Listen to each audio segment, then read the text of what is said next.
Ahora hasta agosto tienen tiempo, que es ahorita, el plazo se acaba, para registrar estas alianzas electorales ante el Jurado Nacional de Elecciones y poder participar en grupo. Por ejemplo, ya sabemos que el PPC, el Partido Popular Cristiano, se ha unido con el grupo del congresista Roberto Quiabra y que el candidato ya ahora mismo, esto se ha expresado abiertamente, no es una revelación, va a ser el parlamentario. Perfecto. Ya han blanqueado la relación, han salido del closet. Bien, larga vida a los que ya están diciendo los que otros niegan pese a las evidencias. ¿Qué va a pasar en los próximos meses? Ahorita nomás, en las próximas semanas, ¿cuántas alianzas podremos tener o podríamos tener eventualmente, tomando en cuenta que son 43 los partidos inscritos y más de 50 precandidatos? Fernando Tuesta Soldevilla ha tenido la amabilidad de concedernos una entrevista y es un placer, como siempre, poder conversar con él. Fernando, ¿cómo estás? Buenos días. Bienvenido a Arde Troya. ¿Cómo estás, Juliana? Un gusto de verte, escucharte. Gracias, igualmente. Fernando, a ver, ya se empiezan a, digamos, alinear, ¿no? Las chacras, definitivamente, literalmente las chacras, en el espacio político, rumbo o de cara a las elecciones, pero son pocos los que ya han suscrito una alianza, un matrimonio, una unión. ¿Qué podemos esperar, existiendo tan poco tiempo para que acabe el plazo que da el Jurado Nacional de Elecciones para inscribir estos matrimonios políticos? Bueno, es por ley, ¿no? En el cronograma, el 2 de agosto es el último plazo para inscribir las candidaturas de los partidos inscritos, tal como lo ha señalado. Es difícil saber cuántos se van a inscribir porque están en conversaciones. Algunos las iniciaron bien y luego esto no está llegando a buen puerto. Todo parece indicar que no van a haber muchas.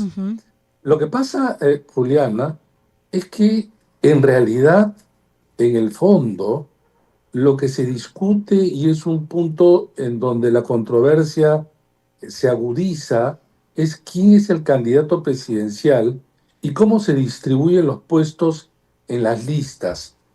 Esto, sin embargo, es recubierto en muchos casos por declaraciones que señalan que es por cuestiones ideológico-programáticas, puntos de encuentro, etcétera. Pero lo cierto es que la gran mayoría de organizaciones son muy pragmáticas y están en el plano de la negociación de los cargos y de los puestos, cosa que no está mal en general, pero que también es una traba porque es el punto más sensible y muchos de ellos no están dispuestos a ceder, pese a que el ingreso ahora al Parlamento, sobre todo con las nuevas normas, es muy complicado y en algún artículo, un par de artículos, había señalado que haciendo cálculos y simulaciones con la nueva norma que se aplicará en 2026, tan solo ingresarían unas 6 agrupaciones. Esto, imaginarás, de 43 es simplemente una masacre. Pero parece que hay algunas organizaciones que creo que se asumen o se ven o se observan como si tuvieran un potencial electoral lo suficiente para cruzar un umbral que es realmente alto. Nunca hemos tenido los umbrales tan altos.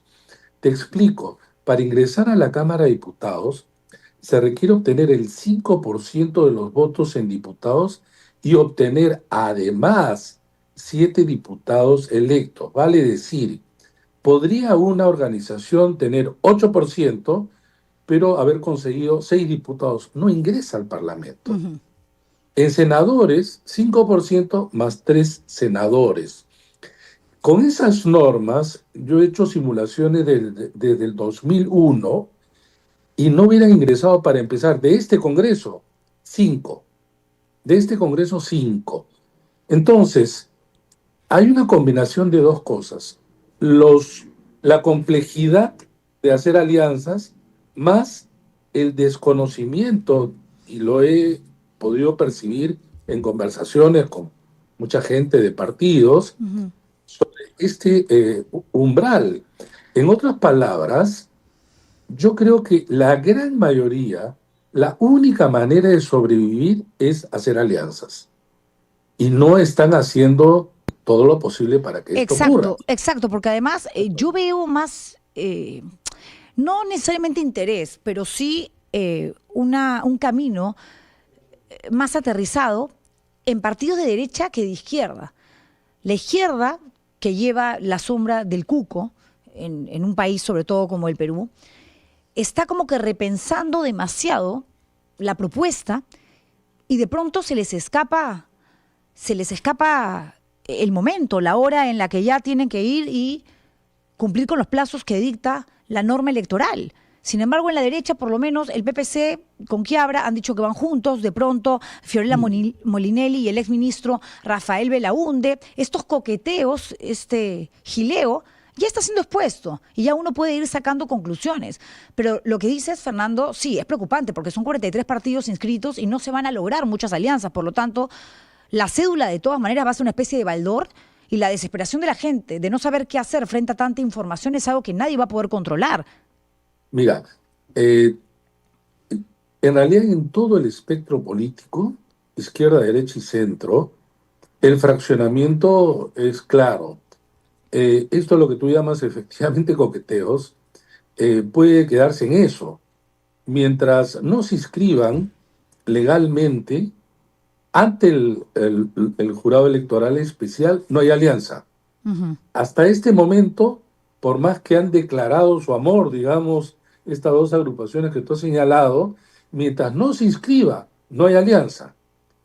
Porque puede ocurrir, y no es la primera vez en la vida electoral nuestra, donde han existido intentos de matrimonio de alianza que se han roto en la puerta, ¿no? Entonces, hay que esperar hasta el 2 de agosto y esta espera dice mucho de cómo estamos también, porque, repito, el Perú no ha sido un país de grandes coaliciones y alianzas, a diferencia, por ejemplo, de Chile, de Uruguay, de Argentina, el mismo Colombia, por decirlo, los países de la región.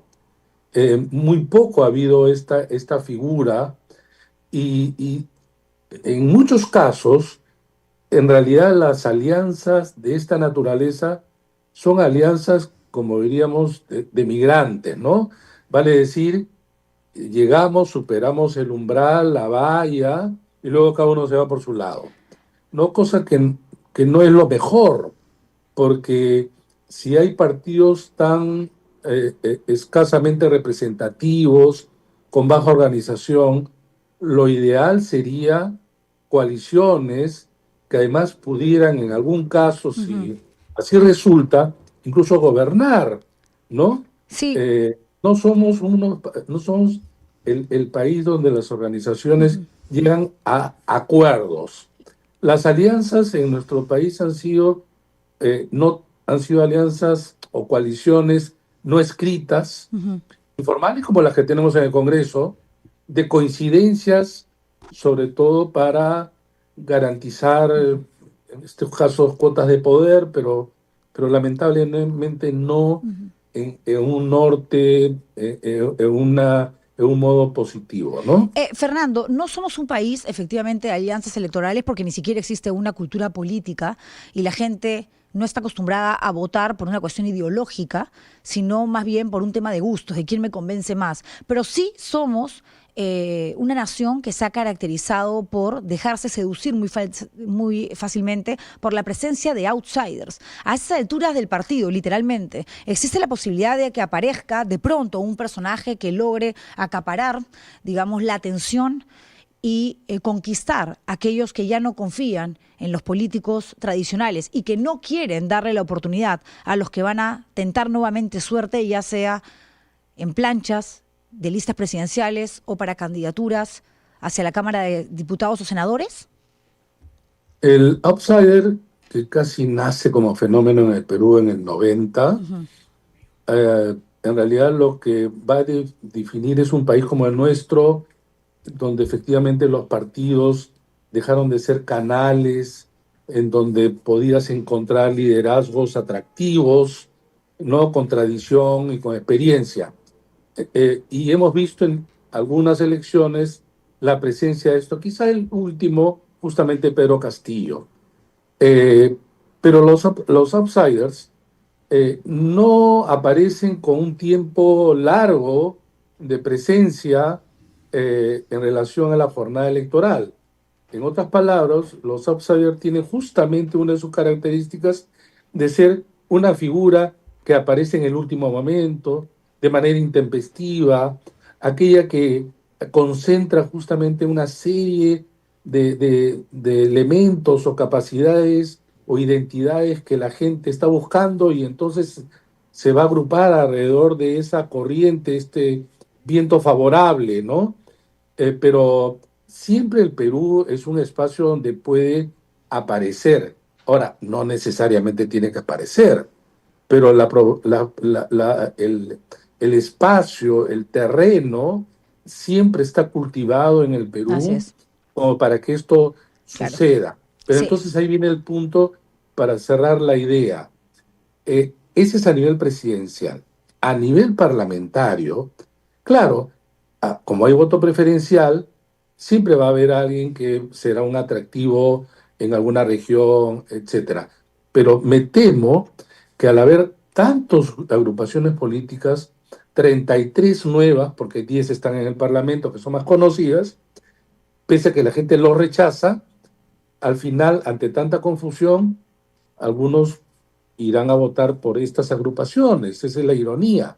Y de ujú, ahí, quizás de los 5 o 6, de repente 2 nuevos, no hay espacio para mucho tampoco, de ¿no? acuerdo, de acuerdo. Y, pero sí hay mucho por reflexionar, pensar y hacernos cargo, ¿no? Porque no se trata solamente de decir lo que me presenta, la oferta que tengo al frente no me termina de convencer.